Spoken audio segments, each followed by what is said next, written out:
Hei, ikutin terus, pantengin terus acara kita di Ngobrol Tech Talk.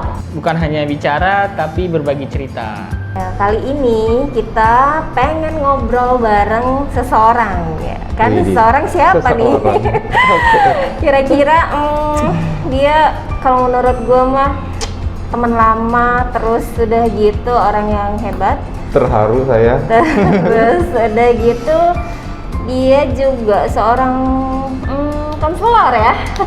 Iya. Konselor ya kan? Iya, siapa dia? Penasaran? Ikutin terus.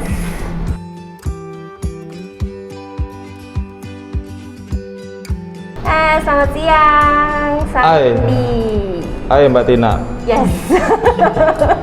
Mbak dong gue panggilnya dong. Udah lama banget gue gak ketemu Iya. Kangen gue. Sama, I miss you too. Gimana San? Gimana nih? Aduh, ini teman-teman, si Sandi ini konselor dia. Nanti dia bisa cerita nih apa sih konselor itu gitu. Kerjaannya ngapain aja gitu. Biar dia yang cerita kayaknya ya. Ya. Gimana San? Oke.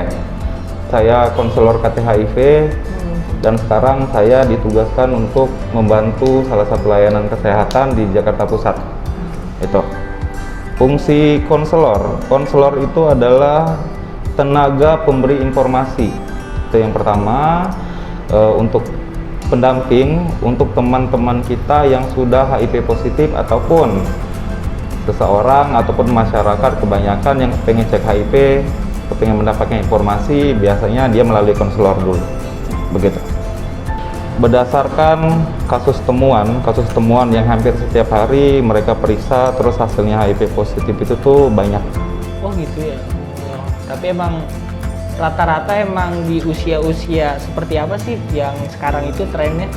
Trennya itu tuh usianya di bawah 30 tahun ke bawah. Sekitar 27, 25. Kemarin terakhir dapat kami kalau seandainya mendapatkan pasien dengan HIV positif itu namanya dampingan ya.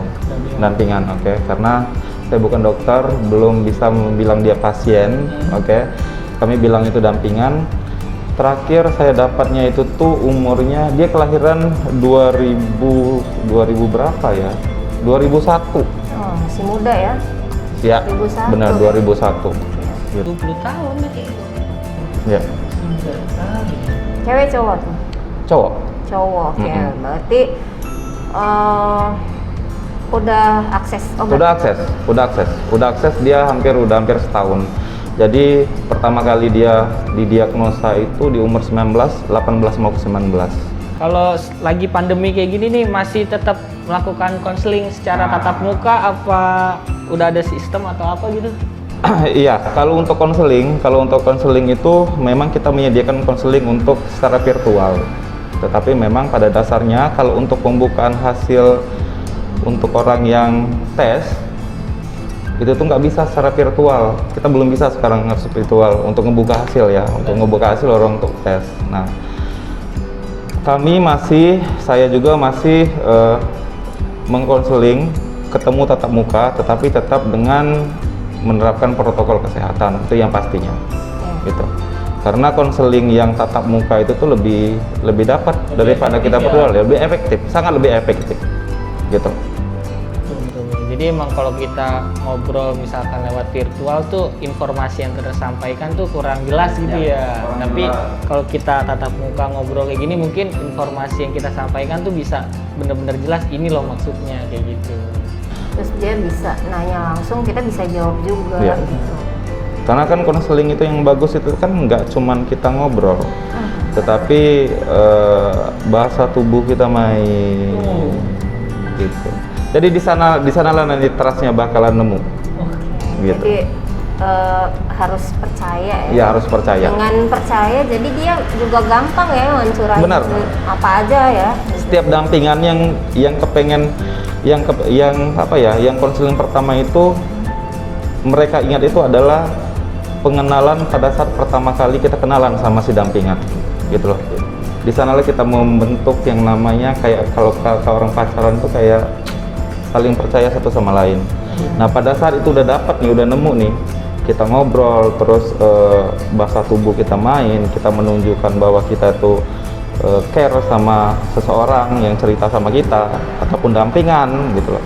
Mereka nanti untuk penggalian faktor risiko, penggalian penggalian perjalanan ke belakang dari mana aja sih bahwa terinfeksi ya ini, terinfeksi virusnya ini, nanti dia bakalan cerita sendiri tanpa kita bilang.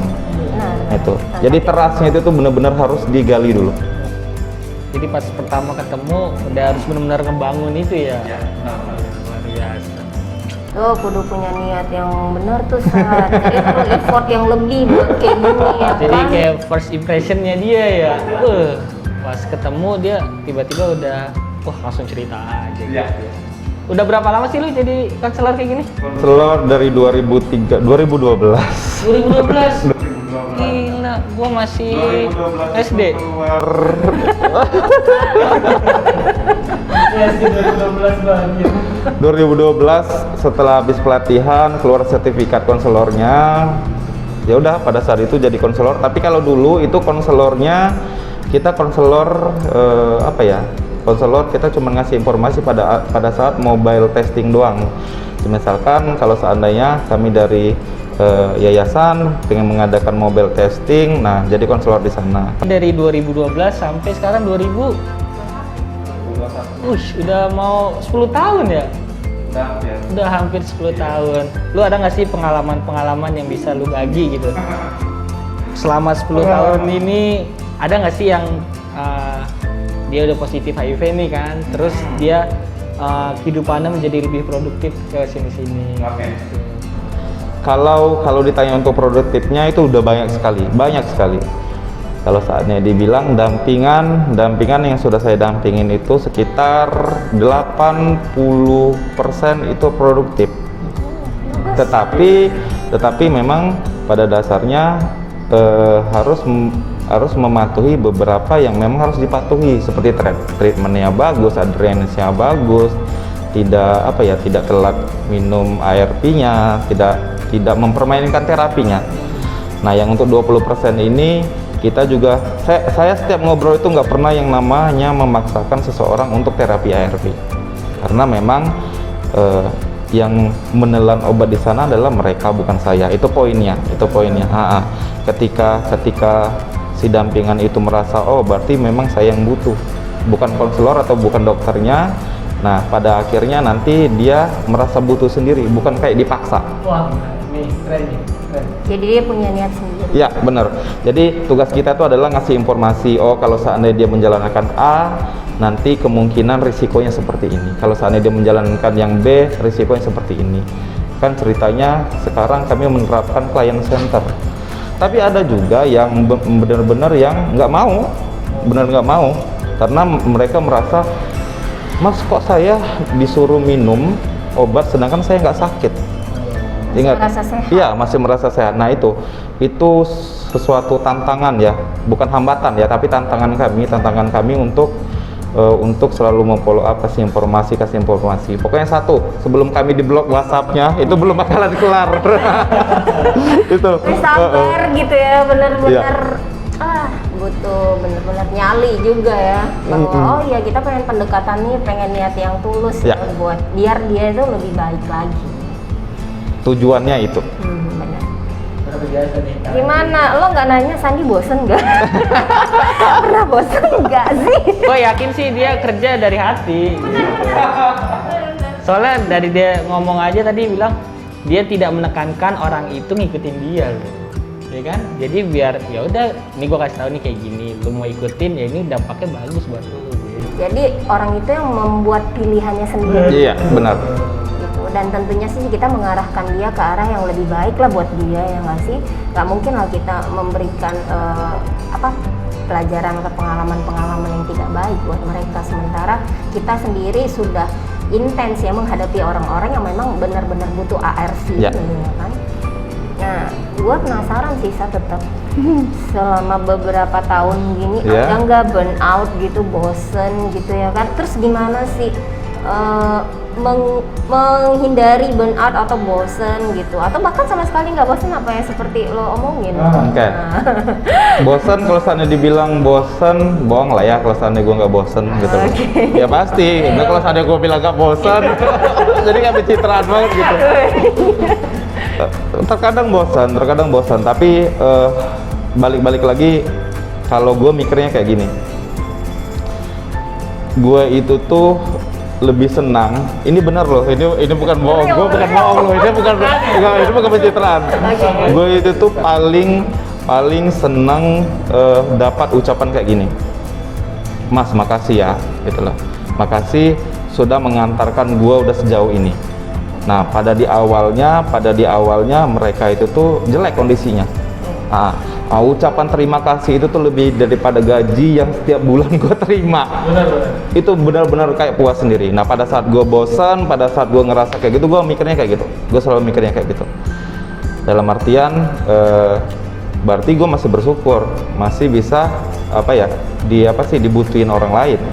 Kalau gue selalu mikirnya kayak gitu. Bosan pasti aja ada. Kejadian itu, ingat kejadian itu. Jadi kayak senang sendiri, kadang-kadang senyum sendiri, kadang-kadang yang kayak gue seneng banget gitu. Pokoknya itu udah nggak bisa dibayar, yang pasti udah nggak bisa dibayar gitu loh. Jadi emang itu tuh kayaknya dibutuhin tenaga kesehatan itu kali dia, ya. kayak semacam pengakuan gitu loh Sat. Jadi lo udah kerja gitu, terus dengan kata terima kasih, terus orang itu bener-bener ngerasa hasilnya gitu, bermanfaat buat dia, terus dan kita juga nggak perlu nerima apa-apa ya. Benar. Udah beda ya. Itu udah nggak bisa, kalau bagi saya itu udah nggak bisa dinilai. Udah nggak bisa dinilai. Pokoknya senyum sih, kadang-kadang pas balik ke ruang konseling jadi kayak gue yang kadang-kadang mumet nganuin laporan ya, jadi kayak senyum, jadi kayak ada semangat lagi, bahagia. Itu sangat itu kalau di gue itu sangat sangat bikin yang gue ngedrop tiba-tiba naik lagi. Kayak gitu. Semacam ada booster, ya. mood booster lo ya gitu ya. Bener. Oke, ini selama pandemi gini nih, kan orang-orang pada takut nih ke vaskes buat ngakses obat dan segala macam, ada aja lah alasan dia gitu kan. Nah, apa yang lo lakuin nih sebagai orang yang bisa membantu mereka gitu di dalam ketakutan mereka untuk akses dan mengambil obat, bahkan sampai hari ini pun kasus di kita masih tinggi. Gitu. Nah itu apa nih yang bisa kita kasih ke mereka gitu? Iya, semenjak pandemi ini banyak teman-teman dampingan di sana, mereka takut datang ke layanan. Ada dua opsi sih sebenarnya, ketika mereka memang benar-benar takut untuk datang ke layanan, pengelola program atau dokter yang bersangkutan kasih leluasa kita untuk ngirim ARV-nya. Iya, ngirim obatnya dikirim ke kliennya, dikirim ke kliennya. Tetapi dengan persyaratan, pertama track record untuk pengobatannya harus bagus. Dalam artian track record itu adalah viralnya telah tersupresi, pemeriksaan fungsi hati, fungsi ginjalnya oke. Terus adherence, kepatuhan minum obat itu di atas 95% ke atas. Nah itu boleh kita kirim. Syaratnya ya? Ya ada syaratnya, nggak sembarangan, tidak. Terus kalaupun seandainya mereka yang nggak mau dikirim karena permasalahan konfidensial atau takut ketahuan keluarganya dan segala macam, kadang-kadang mereka nunggu di depan nih. Ini kan tempatnya agak masuk gang ceritanya. Mereka nge-WhatsApp diriku, Kak tolong daftarin dulu ya, nanti aku tunggu di depan gang. Saking ke mereka takut ke layanan. Sampai segitunya si Sandi ini ngelakuin hal itu. Kita daftarin, terus nanti aku report ke dokternya, nanti dia lihat rekam medisnya seperti apa, obat nanti dikeluarin, terus ya udahlah kita jalan sedikit ke luar, ya udah dikasih, udah selesai. Sebenarnya sih bukan permasalahan kita itu kayak kok sampai segininya, tetapi yang kalau aku mempertimbangkan itu adalah rasanya mereka tuh kepingin berobat itu tuh, ya benar. Dan mereka tuh sampai nggak pengen putus bela-belain gitu ya. Dan kebetulan ada orang yang seperti lo gitu. Gue sih gue berharap gini, banyak orang yang seperti lo. Ya gue juga ngerasa sih sebagai seorang konselor ya, memang harus bekerja dari hati gitu. Nggak bisa cuman iya gitu ketemu terus minum obat, mau nggak mau ya udah terserah lu gitu. Tapi bagaimana kita terus berusaha untuk mereka menjadi lebih baik lagi Ya. gitu. Nah itu ya mudah-mudahan banyak orang yang bisa menjadi seorang yang kerja dari hati. Amin.